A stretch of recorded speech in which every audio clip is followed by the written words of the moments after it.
For a long time, it was only Google's hardware offerings that could offer a stable and pure stock Android experience, but for the past couple of years, OnePlus has started to seize some of that market with their flagship phones, and most people would agree that Oxygen OS is the closest thing you can get to a stable and pure stock Android experience, and I've personally never had a better software experience besides a Nexus or Pixel phone since OnePlus has entered the game. So if you're looking for the best software experience on a high-end flagship, then between the OnePlus 6 and the Pixel 2 XL, which is the best phone to buy? Starting with the experience and stability, the Pixel 2 has its own unique set of features that make it a pretty compelling Android phone, not just some bland, featureless AOSP phone. We've got the squeeze functionality that allows you to activate Google Assistant when you squeeze the phone, as well as a bunch of other gesture-based features. So the Pixel 2 isn't what you'd call a feature-packed phone, but between the squeeze functionality and the always listening music feature, you've got yourself a pretty unique and compelling Android device. As far as stability goes, I've never had an issue with my Pixel 2. Apps run flawlessly, games are smooth, and overall, you can tell when using this phone that Google has put in the time to make sure you have the most stable experience possible.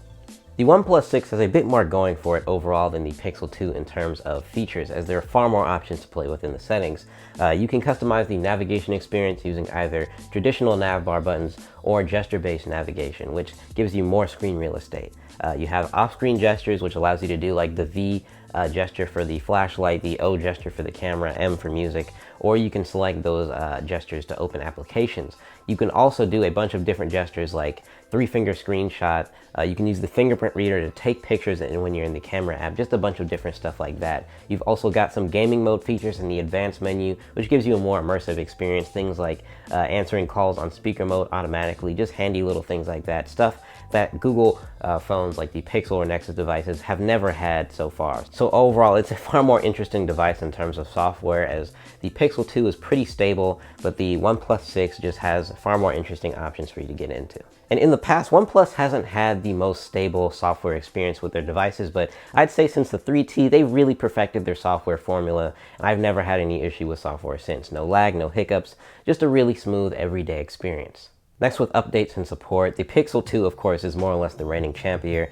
As Google owns Android, of course, the Pixel devices are pretty much always the first to get the latest version of Android. While there have been a couple of instances in the past where a third-party Android device has received an update before a specific Pixel or Nexus phone, most of the time you can be pretty sure that your Pixel phone is going to get Android before any other devices do. So if you're someone who always has to be first in line for that update, then at least compared to a OnePlus phone, the Pixel phones are always the way to go.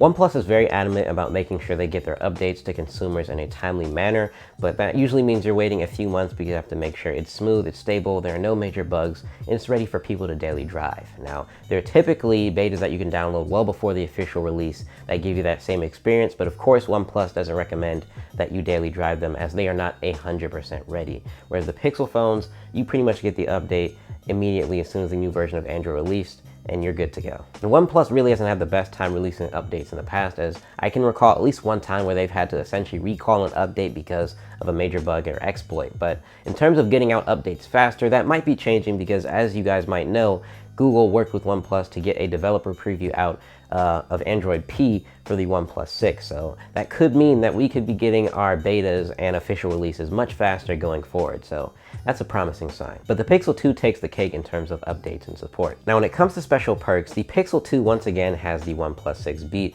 with the most notable perk being the Pixel Visual Core. And this is why the Snapchat and Instagram sucks on Android argument doesn't really apply to the Pixel 2 here, because using the Visual Core, it will actually use this processor to process a good looking image, as opposed to any other Android phone where it basically takes a screenshot of the viewfinder, which really sucks. So yeah, some people take their IG and Snapchat a hella seriously, and knowing this about the Pixel 2 might make some people completely disregard the OnePlus 6. Now here's where the OnePlus 6 has the biggest advantage over the Pixel 2, and that's the price. The OnePlus 6 is a $530 phone, and the Pixel 2 is a $650 phone, with the XL variant costing $850.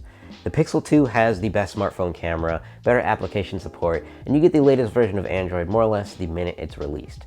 With the OnePlus 6, you're getting a cheaper price with a higher storage capacity, you're getting more customization and features out of the box, and you get dash charging, which is honestly amazing. Now, if you don't care about dash charging or having the best smartphone camera and you want to focus purely on software perks, even then it's still a bit of a toss-up. But if we're focusing purely on software, I'm going to go with the OnePlus 6. But for a better overall phone, than the Pixel 2. But then again, if you're making this decision, it's up to you. So that's pretty much it for this video. Let me know what you guys think in the comments down below. Make sure to subscribe for future content like this, and I'll talk to you guys in the next one.